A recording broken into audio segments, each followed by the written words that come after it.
ಆಚಿ ಮಸಾಲ. ಎಂತ ಅಡಿಗೆಯ ರುಚಿಯಾಗೋ ರಹಸ್ಯವು 20 ರೂಪಾಯಿ.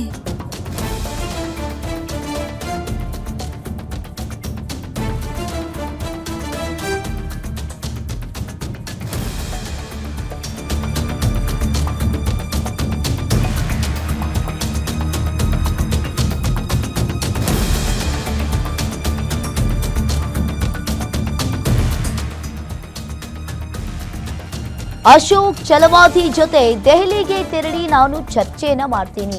ನಾನು ಏಕಾಏಕಿ ರಾಜೀನಾಮೆ ನೀಡುವ ತೀರ್ಮಾನವನ್ನ ಮಾಡೋದಿಲ್ಲ.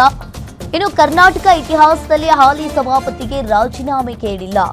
ಆದ್ರೆ ಡಿಕೆಶಿ ಫೋನ್ ಮಾಡಿ ರಾಜೀನಾಮೆ ಕೊಡಿ ಅಂತ ಕೇಳಿದ್ದಾರೆ. ಇನ್ನು 1956ರಿಂದ 2026ರವರೆಗಿನ ಇತಿಹಾಸದಲ್ಲೇ ಮೊದಲ ಘಟನೆ ನಡೆದಿದೆ. ಗ್ಯಾರಂಟಿ ನ್ಯೂಸ್ಗೆ ಸಭಾಪತಿ ಬಸವರಾಜ ಹೊರಟ್ಟಿ ಹೇಳಿಕೆಯನ್ನ ನೀಡಿರುವಂತದ್ದು. ಸಭಾಪತಿ ಸ್ಥಾನ ಕೈ ತಪ್ಪಿ ಹೋಗ್ತಾ ಇರುವುದಕ್ಕೆ ಭಾವುಕ ಮಾತನಾಡಿದ್ದಾರೆ.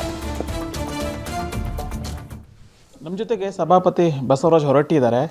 ಪ್ರಸ್ತುತ ರಾಜಕೀಯ ಬೆಳವಣಿಗೆಗಳ ವಿಚಾರಕ್ಕೆ ಸಂಬಂಧಪಟ್ಟಂತೆ ಅವರು ಸಾಕಷ್ಟು ಬೇಜಾರಾಗಿದ್ದಾರೆ. ಯಾಕೆ ಬೇಜಾರಾಗಿದ್ದಾರೆ ಅನ್ನುವಂಥದ್ದನ್ನು ಅವರಿಂದನೇ ಕೇಳೋಣ. ಸರ್, ಈಗ ಸಂಪೂರ್ಣ ಸಂಪುಟ ರಚನೆ ಆಗಿದೆ ಸರ್. ಇದ್ರ ನಡುವೆ ನಿಮಗೆ ಬೇಜಾರಾಗುವಂಥ ಒಂದು ಸನ್ನಿವೇಶ ನಡೆದಿದೆ. ಏನು ಹೇಳ್ತೀರಿ ಸರ್? ಇಲ್ಲಿವರೆಗೆ ನಮ್ಮ ಈಗಿನ 1956ನೇ ಇಸ್ವಿಯಿಂದ ಇಲ್ಲಿವರೆಗೆ ನಾವು ನೋಡ್ತೀವಿ, ಯಾವಾಗಲಾದರೂ ಸಭಾಪತಿಯನ್ನು ಸಭಾಧ್ಯಕ್ಷರನ್ನು ಆರಿಸುವಂಥ ಅಧಿಕಾರ ಸದನಕ್ಕಿರ್ತೈತಿ. ಯಾವುದೇ ಒಂದು ಪಕ್ಷಕ್ಕೆ ಯಾವುದೊಂದು ಹೈಕಮಾಂಡ್ಗೆ ಇರೋಂಗಿಲ್ಲ. ಇವತ್ತು ಅವರು ಇಬ್ಬರು ಹೆಸರನ್ನು ಮಂತ್ರಿಮಂಡಲಗಳು ಕಳಿಸ್ಯಾರ. ಮತ್ತು ಇನ್ನೂ ಜಾಗ ಖಾಲಿ ಇಲ್ಲ ಅಂದ್ರೆ ಅವರು ನನ್ನ ಮೇಲೆ ನೋ ಕಾನ್ಫಿಡೆನ್ಸು ರಾಜೀನಾಮೆ ಕೇಳುವಂಥ ಮಾಡಾಕಿದ್ದಾರೆ. ಮತ್ತು ಅದು ಸಂವಿಧಾನವನ್ನು ನಾವು ನಮ್ಮ ಕೈಯಲ್ಲಿ ತೊಗೊಂಡಂಗೆ ಆಗ್ತಿದೆ ಇವ್ರು ಮಾಡುವಂಥ ಕೆಲಸಕ್ಕೆ. ಅದು ಆಗಬಾರ್ದು. ಅದನ್ನು ಸದನಕ್ಕೆ ಬಿಡಬೇಕು. ಸದನ ಸಂಪೂರ್ಣ ಅಧಿಕಾರ ಸದನಕ್ಕೆ. ಆರಿಸೋದು ಅಥವಾ ಅವರನ್ನು ಸೋಲಿಸೋದು ಗೆಲ್ಲಿಸೋದು ಸದನ.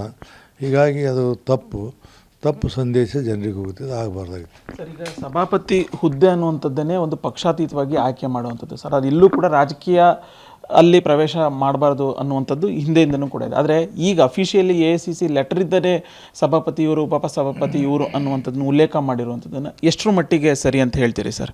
ಅಲ್ಲ, ನಾನು ಹೇಳಿದ್ನಲ್ಲ, ಇತಿಹಾಸದಲ್ಲಿ ಮೊಟ್ಟ ಮೊದಲಿಗೆ ಇಂಥ ಒಂದು ಏನಂತೀರಿ ಘಟನೆ ಅಂತೀರೋ ಅಥವಾ ಇಂಥ ಒಂದು ನಿರ್ದೇಶ ಅಂತೀರೋ ಇದಾಗಿದೆ.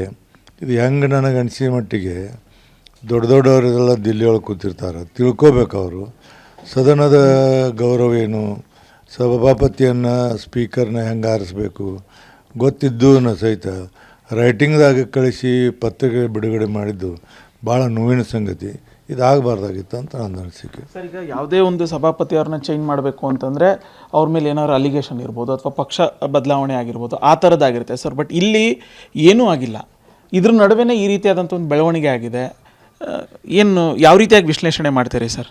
ಅದು ನನಗೆ ಗೊತ್ತಿಲ್ಲ. ಅವರು ಏನಂದ್ರೆ ಕೆಲವರನ್ನ ಅವರ ಮಾಧ್ಯಮದಲ್ಲಿ ಓದಿದ್ದು ನಾನು, ಕೆಲವರಿಗೆ ಅಕಾಮಡೇಟ್ ಮಾಡಬೇಕು, ಅದರ ಸಲುವಾಗಿ ನಮ್ಮ ಬಹುಮತ ಬಂದೈತಿ, ಅದಕ್ಕೆ ಅವ್ರನ್ನ ಚೇಂಜ್ ಮಾಡಿ ಬೇರೆಯವ್ರು ಮಾಡಬೇಕು, ಇಬ್ಬರಿಗೆ ಸಮಾಧಾನ ಮಾಡಿದಂಗೆ ಆಗ್ತೈತೆ ಅಂತೇಳಿ ಮಾಧ್ಯಮದಲ್ಲಿ ನೋಡಿದ ಹೊರತು ನನಗೆ ಗೊತ್ತಿಲ್ಲ. ಬಟ್ ಅವ್ರು ಯಾಕೆ ರಾಜೀನಾಮೆ ಕೇಳಿದ್ರು ನನಗೆ ಅದ್ರ ಬಗ್ಗೆ ಏನು ಮಾಹಿತಿ ಇಲ್ಲ ಸರ್. ಈ ವಿಚಾರಕ್ಕೆ ಸಂಬಂಧಪಟ್ಟಂತೆ CM ಅನ್ನು ಏನಾದ್ರು ಭೇಟಿ ಮಾಡಿದ್ರು ಅಥವಾ CM ಏನಾದ್ರು ನಿಮಗೆ ಸಭಾಪತಿ ಸ್ಥಾನದಿಂದ ಇಳಿರಿ ಆ ಥರದ್ದು ಏನಾದ್ರು ಡೈರೆಕ್ಷನ್ಸ್ ಏನಾದ್ರು ಬಂದಿದೆಯಾ? 3 ಗಂಟೆಗೆ ಫೋನ್ ಮಾಡಿದರು, ನೀವು ರಾಜೀನಾಮೆ ಕೊಡಿ, ನಮ್ಮಲ್ಲೆಲ್ಲ ಹೈಕಮಾಂಡಿಂದ ಹೆಸರು ಅಂತಿಮ ಮಾಡ್ಯಾರ, ನೀವು ರಾಜೀನಾಮೆ ಕೊಡ್ರಿ ಅಂದರು.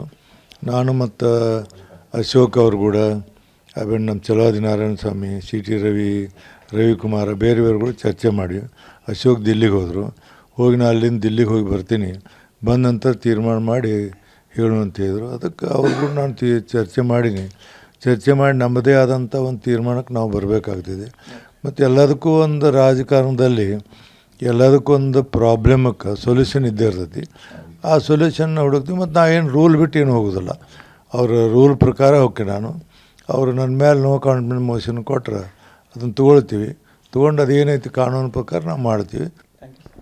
ಇದಿಷ್ಟು ಬಸವರಾಜ ಹೊರಟ್ಟಿ ಹೇಳ್ತಾ ಇರುವಂತಹ ಮಾತು. ಕ್ಯಾಮ್ರಾ ಪರ್ಸನ್ ರೂಪೇಶ್ ಜೊತೆ ಉಲ್ಲಾಸ ಸ್ಕಿರ್ವಾಸೆ, ಗ್ಯಾರಂಟಿ ನ್ಯೂಸ್, ಬೆಂಗಳೂರು.